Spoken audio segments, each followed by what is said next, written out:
In this video I would like to record a macro in Microsoft Excel.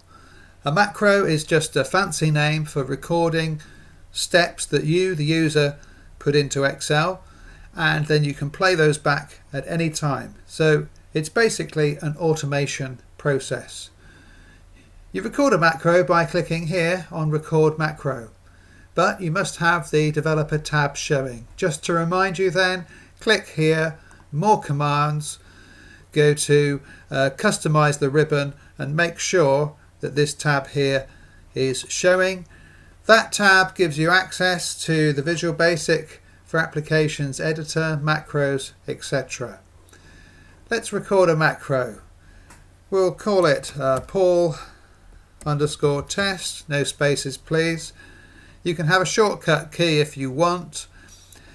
You can store it in this workbook, in your own personal macro workbook, or a new workbook. I will choose this, and a description if you wish. Click OK. So in this macro I will just write 1, 2, 3, 4, 5, and then perhaps I could put in some data here. Perhaps I will change these cells, make them the currency, and put in 5, 6, £12.50, 3, £4.50. Here I'll do equals sum, range, put the sum in there, click on bold,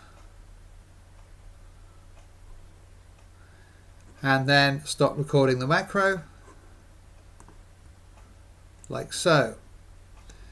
If I go to macros, then I have a list of macros that I've recorded here. I can edit it, and here it opens the Visual Basic Editor. More on that in a moment. But I can also run the macro again. So if I go into a new sheet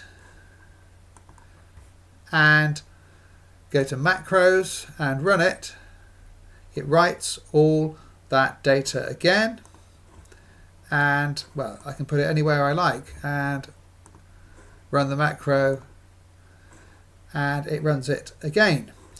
So a macro is a quick way of automating perhaps a tedious or repetitious process that you need to do, and it's quite a useful tool.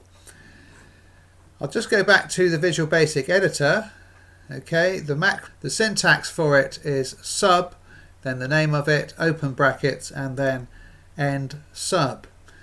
It's actually just Visual Basic for Applications code.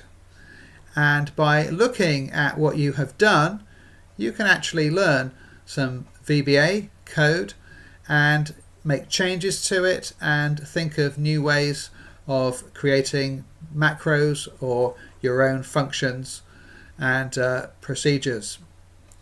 Okay, thanks for watching.